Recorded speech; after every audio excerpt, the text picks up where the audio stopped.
Welcome to Dajobnik, your command post for clarity and perspective.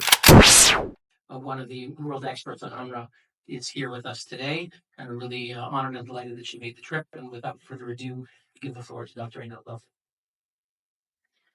Well, thank you so much for UNRWA for bringing up this issue, especially in the context of a temporary organization, UNRWA, existing for 70 years, and asking the United Nations General Assembly to renew its mandate for more years while still being temporary. And I want to address the question of how did we get here? How is it that throughout the 20th century, empires collapsed, states were created, borders were established, tens of millions of people of various nationalities and ethnicities fled and were expelled in the course of war, and yet none of them today, certainly not their hundreds of millions of descendants, claim to be refugees at this moment? Why is it that the Palestinians have this exceptional situation where 70 years after a war that has been over, they and their 5 million descendants claim to be refugees, and more than that, they claim to have a right, which does not actually exist in international law, to settle in a country in which they never lived and of which they were never citizens. And the organization that sustains this fiction, this exceptional situation, is UNRWA. And anyone who is concerned with the prospects for peace should actually concern themselves with UNRWA. It's not a marginal issue. It's not a small organization. It is actually the core issue, because no organization has given such legitimacy, a facade of legitimacy, to a very belligerent idea.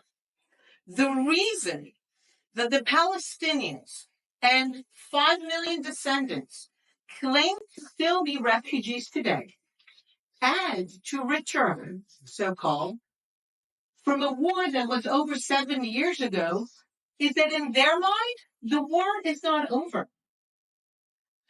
UNRWA can be a temporary organization because in their mind, the state of Israel is temporary and will sooner or later disappear as the sovereign state of the Jewish people. This is what makes the idea of return generation after generation appear rational. Because if the state of Israel is temporary, you can wait one more generation, 5 more generations, in order to actually win the war.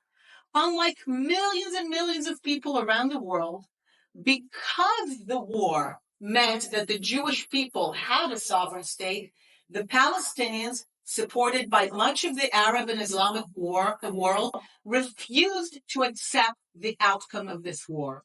Germans, Ukrainians, Poles, Hindus, Muslims, in other contexts, accepted the outcome of war.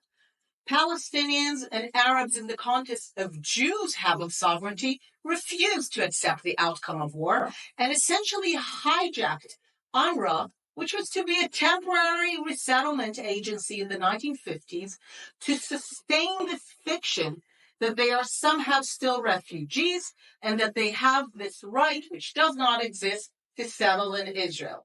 You've heard here why they are not refugees. There is no what they call right of return. And why is this important for peace?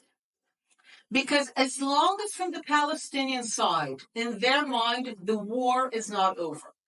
If in their mind, waiting another generation or 2 or 3 or 5 to win is a legitimate aspiration, then they are never going to sign any agreement that will bring peace.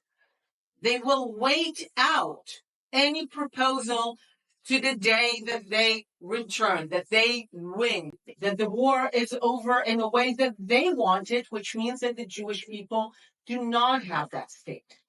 If you belong to a country that actually believes in the vision of peace, based truly on 2 states, as the United Nations envisioned in 47, one Jewish, one Arab, one for the Jewish people, one for the Arab people of the land, then you need to support dismantling UNRWA, the organization that has fueled and legitimized the idea that a Jewish state is somehow a temporary thing that will one day be undone.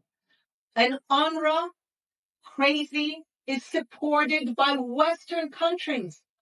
Western countries whose policy, whose official policy is to support peace by means of two states. And in one hand, they claim they want peace by two states and say everything against Israel on that account. But on the other hand, they actually funnel millions and billions of dollars in euros so that the Palestinians and the Arabs will never agree to two states and believe in the idea of return. So this is not a marginal issue. This is the core issue. And without UNRWA and without the support of Western countries, I truly believe that the conflict would not have been sustained for so long. Without the Palestinians believing that European countries support their idea that the Jewish people cannot have their state, without that, we would have already had peace. So if you support peace, if you support a two-state solution, you should put dismantling UNRWA as a top priority. Don't forget to like, share, and hit subscribe to stay updated with our latest content. Until next time, stay informed and inspired. This is Dejobnik signing off.